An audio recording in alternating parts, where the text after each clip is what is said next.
Hello there! Akoma here with your weekly dose of Happy Chatter. These are just short, candid conversations between me and my fellow happiness enthusiasts. Enjoy!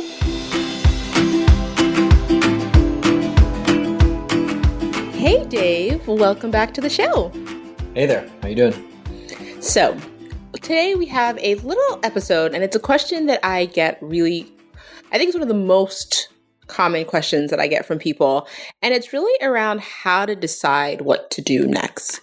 I think people often are sure that they don't like the direction their life is headed, but then they feel really confused or unsure about how to decide what to do next. And we, I think, are people who have definitely taken leaps, and we just kind of go into the direction that we think is best suited for us. So I thought it might be interesting for people to hear how we make those decisions individually and kind of together. Yeah, it's really interesting because through a lot of your work and everything with all this focus on mindfulness, we've become a lot more deliberate and focused and have strategies, I would say. But even if you go back to the first leap we took together, where we were living in the Marshall Islands and said, let's stay together and move to Thailand when this program ends, which is a crazy leap. We were 22 and 21. It was sort of what's your dream? What do you think just sounds amazing? Let's do it. Yeah. So when you say it like that, it makes it seem like we're kind of people who always do crazy things, which is not entirely true. Because on the other hand, we both have traditional 9-to-5 jobs. We're not, I'm a corporate lawyer. You work in digital communications. It's not like we have these kind of bizarro lives. So there are lots of ways in which we're really traditional. But I do think that we are more naturally inclined than most people to take leaps. But even if you're someone who's naturally inclined to take leap, let's take it back one step, you still have to know which direction to leap. Yeah, I guess that was sort of what I was trying to say is we had a vision that we came to however we came to it. And that's the thing that we do better now is figuring out what we actually want and don't want and how to articulate it. I always think, I know this segs into all the tools that you have and that you give people when they're trying to figure these things out, but you always ask, imagine yourself in your ideal scenario in 1 year, in 5 years, in 10 years with no constraints. What does that look like?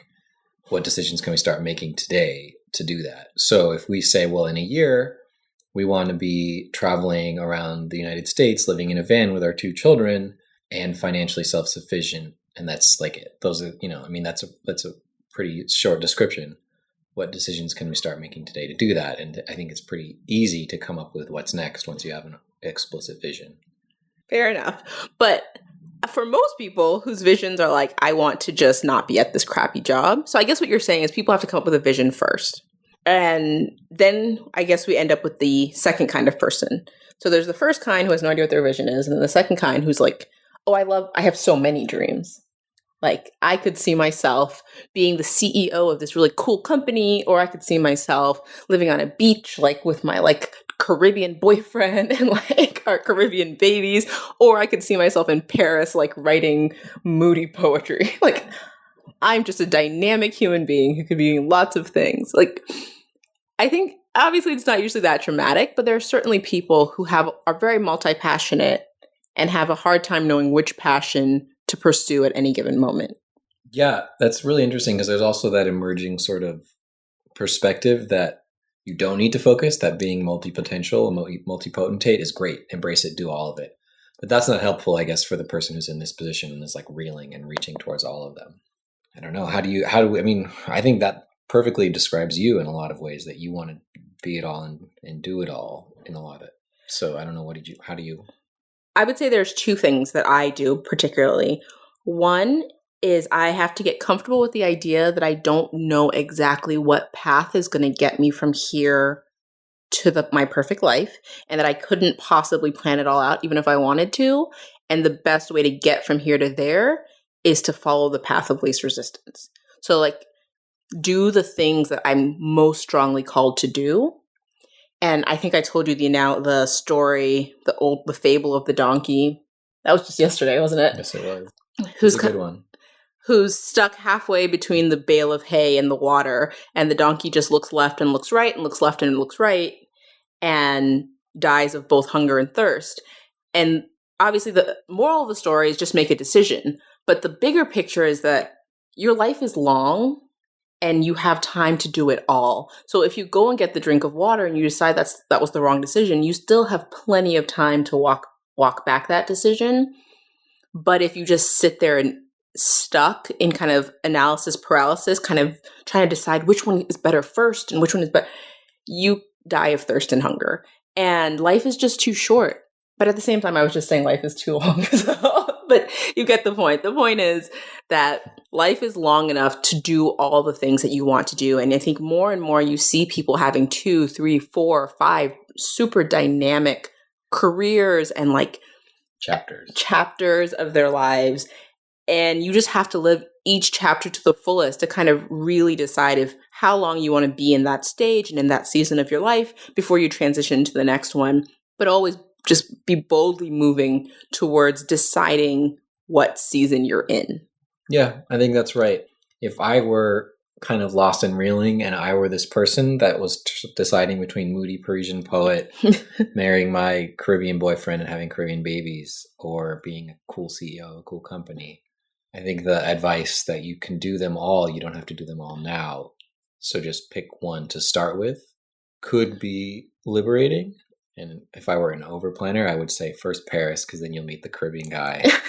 And then after the Caribbean, you can be the CEO. But it doesn't matter. It doesn't have to be that way. And I think that, I don't know, that's just a really good point that whether you don't have a vision or you have too many visions, just find something that feels right. And you can set on that and visualize that. And then the path there will come if you make decisions with that vision, like not like evaluating on the continuum of does that get me there necessarily, but just believing in that vision and feeling like that's your goal. Before we wrap up, I just want to touch a little bit on the use of the word feels right, because I think for people who are type A and very cerebral, the idea of going with what feels right doesn't necessarily resonate or make sense. There is a perhaps more logical way to talk about that. I'm not sure if this will make sense to everybody, but often in your life, there are opportunities and you come to crossroads and logically one might make more sense, but another one, for lack of a better word, feels like it's more exciting to you. And it feels like it calls to it in a bigger, more, deeper way. And we are often taught not to follow that feeling and to be responsible and to be practical. But if you follow the trajectory of any person who is happy, like truly happy in their life and truly successful in like a meaningful way, they, when at those crossroads, did that exciting thing. Nobody gets to this really exciting place by doing the not exciting thing. I know it sounds obvious, but so many people think that they can kind of have it both ways. And life just doesn't work that way. Yeah, it's interesting because for a lot of people, it takes work to deprogram themselves such that they can even be in touch with their intuition, let alone feel comfortable trusting it at all. And you went through that a little bit, just because, like you said, life says be analytical. So that's something that speaks to a larger issue, which is spending some time getting to know yourself and like trust, like reconnecting those sort of mental and emotional pathways so that your intuition feels good as opposed to being like confusing and conflicting. And that's really hard. I'm certainly still working on that. I would just suggest that if people are looking for a really good book on this topic and on how to kind of follow that feeling, Playing Big by Tara Moore is a really great read.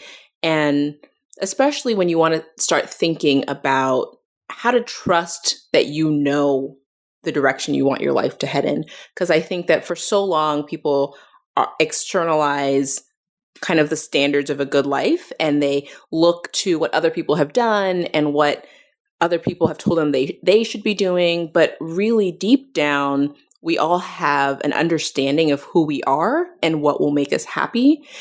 But we just have to figure out a way to connect, put that feeling into words and into a vision that we can act upon. So Tara's book does a really good job of explaining the phenomenons and all the kind of negative thought cycles that keep you from being able to be in touch with that part of yourself. And it's a great read. So if you have time and are interested in diving deep into that topic, it's a good one to start with. Anything else from you today? No, I think that that's a big big thing to chew on. So I feel really good about that. It's given me some stuff to think about. Awesome. Until next time, guys. Bye. Thanks. Bye.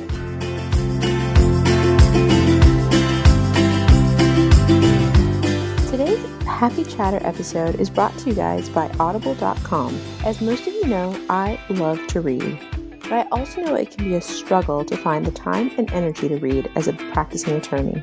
So I'm super excited to bring you guys this special offer for a free audiobook download and 30-day free trial over at www.audibletrial.com/The Happy Lawyer Project. With over 180,000 titles to choose from, there's definitely something for everyone. Thanks so much for tuning in, and as usual, I'm super happy you're here. Until next time.